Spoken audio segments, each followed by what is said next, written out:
Welcome, everyone. We're here today to talk about the differences between urgent care and the emergency department.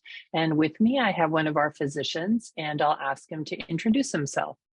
Hello, everyone. My name is Dr. Telly R. Russell. I am the Associate Medical Director of Urgent Care here at Valley Medical Center. Let's start with our first question. What are the care differences between urgent care and the emergency department? Very good question. So, when I try to stratify where a patient should be, I think you have to look at, I like the term severe. I also like the term mild to moderate. So, for severe cases of things such as severe asthma, or severe abdominal pain, or a patient that is coughing or vomiting up blood, those would all be examples of things that need to be seen in the emergency department. As far as urgent care is concerned, when we get more to that mild to moderate, so say we have a patient with a cold that isn't coughing up blood but has a typical standard cold, or a patient that has a broken bone that isn't poking through the skin. Those are things that would be more appropriate for urgent care, along with pink eye, or a simple upset stomach, or stomach pain that is not considered along that severe spectrum. When should a patient schedule with their primary care provider rather than going to an urgent care clinic? Another great question. I would say if a patient's already impaneled in Valley, it's always great to reach out to your primary provider or your regular provider that you see on your scheduled visits. A lot of times things can be taken care of via MyChart messaging with a provider that already has a sense of who you are, what your health status is, and what they've been doing to address that, and how successful those things have been. Now, if it comes that they can't be seen, then certainly we are an option as far as coming into urgent care. I always like to say that chronic conditions such as diabetes that may not be well controlled, urgent care typically isn't the best place to kind of manage those things. One being is that providers such as myself, we do shift work. So the same provider is not there daily. So every time that you come in, you may see a different provider.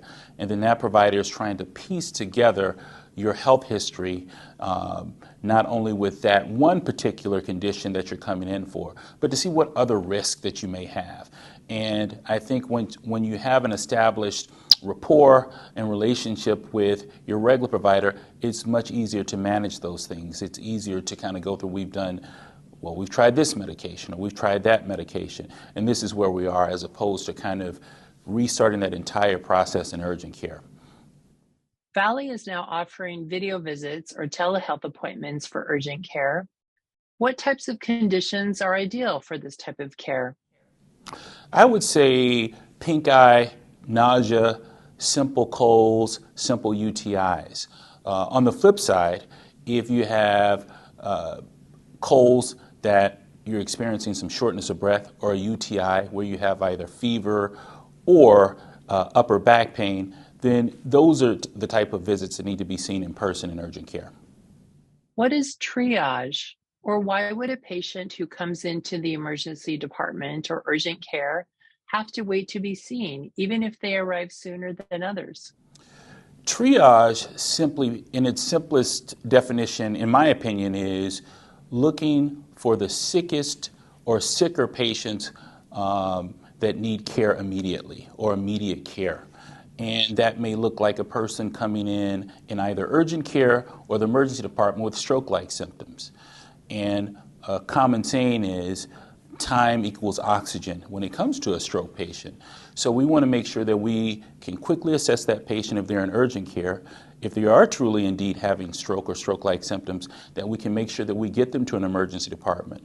Where in an emergency department, they're going to get imaging and possibly life-saving or bodily function-saving treatments. What are the current guidelines for seeking care when someone has an upper respiratory infection? That could be a cold, the flu, or even COVID. So with those three conditions, cold, flu, or COVID, If your symptoms have just started, then I'd recommend treating at home. If it's been a day or two, you can certainly try things such as over-the-counter cough medicines, honey, which has great medicinal purposes for coughs, or a nasal spray or teas to see if your symptoms improve. If you find that your symptoms are lingering or persistent, meaning they've been going on 5 to 7 days, then I would recommend that you come in to be seen in one of our urgent care facilities, or you can even log on and do a telehealth visit.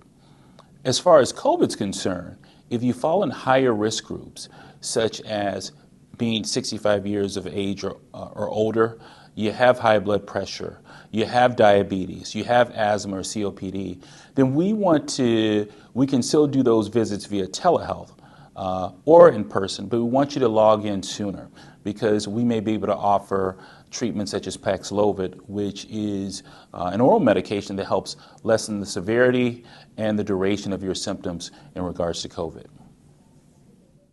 What can you tell us about high standards and patient-centered care at Valley's urgent care clinics? Well, at Valley, in our urgent care system, what we try to do is to embody Valley's mission, which is caring for our community like family. And we try to do that a number of ways, putting our patient as the highest priority. And we try to do that practically by making sure that everybody that comes through the door, that we show respect and compassion. And you may ask, how is that accomplished? We make sure that we introduce ourselves. We acknowledge our patients. We make sure that we always attempt to be great listeners and to have more of a team approach as far as coming up with plans. And making sure at the end of our visits of thanking those patients for coming in, because we do recognize they have a choice, and we are very appreciative that they chose Valley. Thank you for answering our questions, Dr. Russell. And for those of you watching, we encourage you to go to our website to learn more about our urgent care clinics and see how you can sign up for a time.